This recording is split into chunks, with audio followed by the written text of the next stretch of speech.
mu rugendo mu gihugu ca Misiri, igihugu abarundi basanzwe bazi ko ari igihugu dufitaniye ubucuti budasanzwe kubera turungwa n'ikintu kidasanzwe, amazi ariyo buzima. Rero dufitaniye imigenderanire ikomeye cyane. Twari twagiye rero kugira ngo dutsimbataze imigenderanire dusanzwe dufitaniye n'ico gihugu, twongere turabire hamwe icokorwa kugira ngo dushire mu ngiro amasezerano dusanzwe dufitaniye yo guterana intege gukorera hamwe.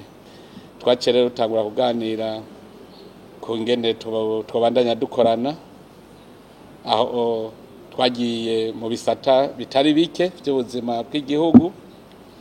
Murazi yuko nko ngaha mu Burundi turashira imbere cyane igisata kijanye no kugwiza umwimbo duhereye ku burimyi n'ubworozi, tugaca tuja mu guhingura byaba ibigize itunga kama ry'u Burundi canke n'ibindi twirondereye twebwe nyene, ndetse hakaba n'ibindi bigwiza itunga na cane cane ho mu gisata caba mukerarugendo, naho nyene ni gisata gikenewe cyane kandi hariya giteye imbere cyane.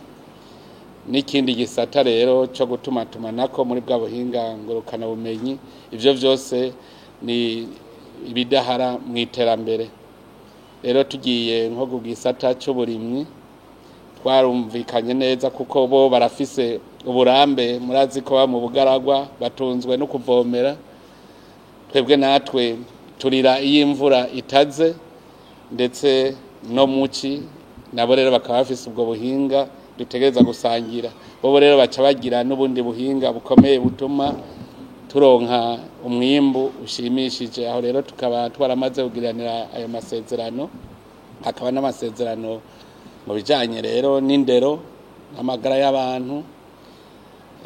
Hariho n'amasezerano kugira ngo dutsimbataze imigenderanire yuko ibi bihugu bibiri amareta yavyo yotemberanira nk'ugiye iwabo. Ni ukuvuga yuko abakozi ba leta b'i Burundi be nabo mu Misiri nabo bakagendera igihugu cacu atangorane, tugaheza tugaguma dusenyera ku mugozi umwe. Turetse rero ajya amasezerano mwabonye yatewe ku gikumu n'ibindi vyose, kuko twariko twiga gushira mu ngiro ivyo twari dusanzwe twahora tuganira. Ni vyinshi cyane, twarahakuye ubumenyi bunini kuko twarabonye yuko bari ku kivi ntibakimeze nka kumwe tuvuga ngo abanyafrika n'abantu bitonda. Bobo n'abantu twasanze biteguriye gushira mu ngiro ivyo twasezeranye vyose. Mbere n'abagwiza tunga baho baragiranye inama n'abiwacu, inama ndende muzobona mu minsi itarambiranye, kuko batubwiye yuko amapfungo aheze bazoca baza nabo. Rero ubu tugira duce tuja gushira mu ngiro. Twarakwicirwa yuko bobo ntavyo gute bavuga bati twebwe ikintu tukivuze kiba kibaye, ati mugabo namwe turabikeka ko muzohava mudutevye. No kuvuga yuko twebwe natwe ico cigwa bazokitwigisha, kuko nk'ubu utuza amasezerano hari abo ca bayafata bagaca bayashira mu bubati bakinumira, ntibigere bategura. Kuko mu byo batubaza bati murafise imigambi iteguye duce tuza kuyikorana namwe, kuko twagiye mu bisata vyose, bamwe bose mu byo bakora duca turagirana amanama, bagaca bavuga bati iki gisata murafise imigambi duce tuza kuyikora, murafise imigambi. Ico batwemerera nuko bavuga bati twebwe ntidukora nka kurya bisanzwe mu migenderanire ibihugu biguma bivuga amajambo, ati twebwe bisanzwe dushaka imigenderanire dushira mu ngiro, kandi Burundi turazi ko buri nyuma cyane ku buryo dutegerezwa kubwunguruza kuko bo barateye imbere. Bacabonera n'akaryo rero ko gutembereza mu gihugu cyabo, tubone ingene cifashe cyane cyane kutwereka ingene bariko barubaka umugwa mukuru wa politiki. Bariko bawubaka neza cyane, bafise abahinga kandi byose ne bavyikorera, bafise abahinga bagaca kwereka mu mwanya mutoyi bimaze, kuko ntibararenza imyaka 2 batanguye kubaka. Ariko twasanze ubu heshi amazu y'ubushikiranganje n'amashinga amateka vyose baraheje kuvyubaka, ndetse naho abantu bazoba kuko hari ahantu hashaje naho abakozi ba leta bose bazoba ahantu mu mwanya utarenga imyaka 2 bamaze kubaka uburaro bw'abantu miliyoni 2 murumva yuko ari abantu bazi kwihuta mu gukora.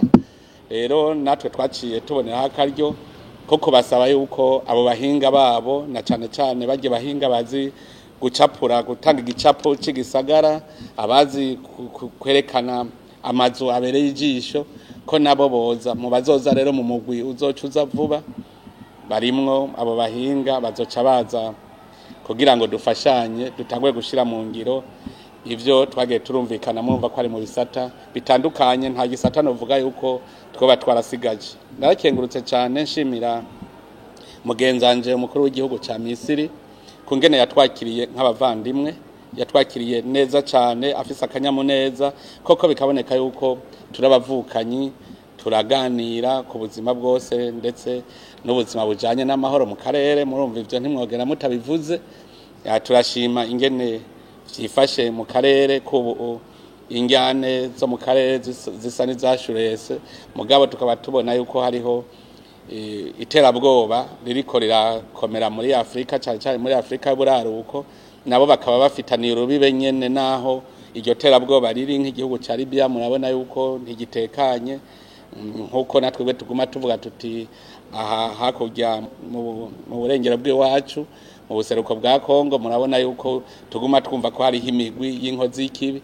Rero ubonye umubanyi yewe bitameze neza, nawe we utegerezwa kurikanura kugira ngo umufate umugongo nawe amererwe neza. Rero twese twashimye ko muri Afrika twese dusanzwe ubu ibihugu byose biriko birafashanya kugira bigwanye iterabwoba, rigwanye ubwicanyi bugirwa n'imigwi yitwaje ibigwanisho muri Afrika. Muri rusangi rero twayaze neza, tukaba twasezeranya amahoro, twumvikanye ko mu minsi itari myinshi twashaka ko mu mezi 3 twoba tuza turiko turashira mu ngiro ivyo twumvikanye.